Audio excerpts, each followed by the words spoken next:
किससे आता है? कौन किससे आता है? जीव से पदार्थ। जीव से पदार्थ। अन्य पदार्थ से जीव आता है, ये कह रहे हैं ना? ठीक है, तो अब ये टेबल उठा लो,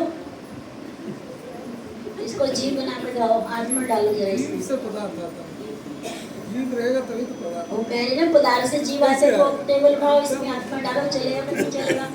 बताओ, अपने आप तो चल नहीं सकता, जब तक कोई आत्मा आएगी नहीं इसके पास, ये चल नहीं पाएगा ना।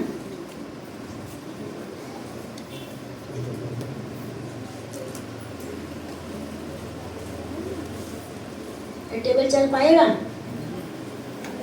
क्योंकि पदार्थ है, जड़ है ये। अगर इसको चलना तो क्या होगा, करना पड़ेगा, तो हमारे को उठाना पड़ेगा ना।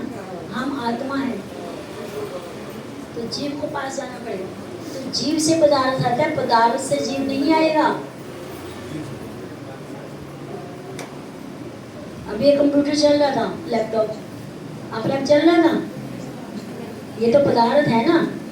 तो अगर मैं हाथ मार रही हूँ, कोई जीव काम करे तब तो चल पा रहे, आपने तो नहीं चल पाता ना, ये जड़ है, ये तो मृत है। तो फिर हमने इसके बाद कुछ कर्मों की चर्चा की थी कि हम इसी जीवन में अगला जीवन तैयार कर लेते हैं, मानते आप? मैंने वैसे हमारे देखा 40-45 साल तक की उम्र में हमने अपना अगला जीवन तैयार कर लिया है कि हमने कौन सी योनि में जाना है।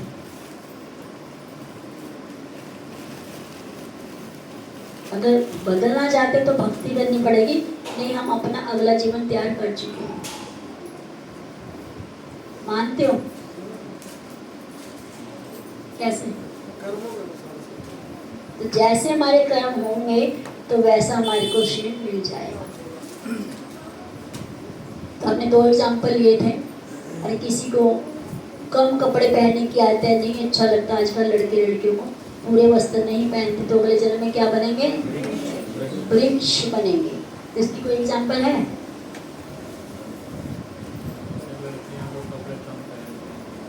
तो हम हर साल दामोदर लीला मनाते हैं, तो वहाँ पे क्या है? नल कुबेर और मणिग्रीव, वो नगन अवस्था में स्वर्ग के पास नंदन वन है। कोई बच्चा शोर मचा रहा है, तुम पीछे चले जाओ, जाओ, बातें नहीं करनी। अगर सुने तो ना हमसे बैठो, मेरे पास आ जाओ। गाड़ी मेरे पास एक चीज है बहुत अच्छी, दे दूंगी, आ जाओ। अगर खानी है तो अभी बैग में कुछ नहीं है, गोलों का स्वीट है, खाने को मेरे पास आ जाओ। खाएगा वो दुनिया में मिलेगी नहीं, सिर्फ हमारे पास मिलेगी गोलोक स्वीट। खाने को आ जाओ, कोई बातें खाने, ठीक है? नहीं खानी, ठीक है? तो नल कुबेर और मणिग्रीव में ये कि यक्ष पुत्र हैं, कुबेर के पुत्र थे ये। कहते जब कुछ ज्यादा हमारे पास आ जाता है ना, कुछ बहुत सुंदर है तो उसको अहंकार हो जाता है, इसके बाद धन है तो उसको अहंकार होता है।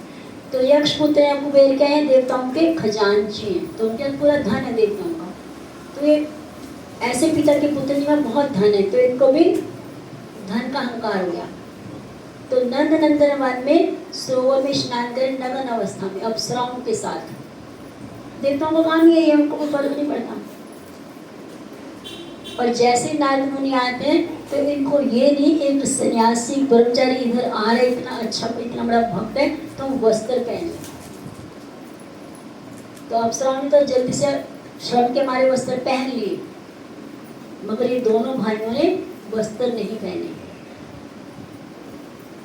उल्टा नारद मुनि को बोलते, अरे तुम तो ब्रह्मचारी यहाँ करने क्या आए हो गृहस्थों के बीच में, तुम्हारे को शर्म नहीं आती? तो नारद मुनि क्या देखते, अरे इतने बड़े पिता के यक्ष के पुत्र हैं, अभी इनको धन का मद हो गया तो ये पागल हो गए, तो इनके ऊपर कृपा करनी चाहिए। तो नारद मुनि ने इनको श्राप दे दिया कि तुम नगर रहना चाहते हो ना, अगले जन्म में वृक्ष बने।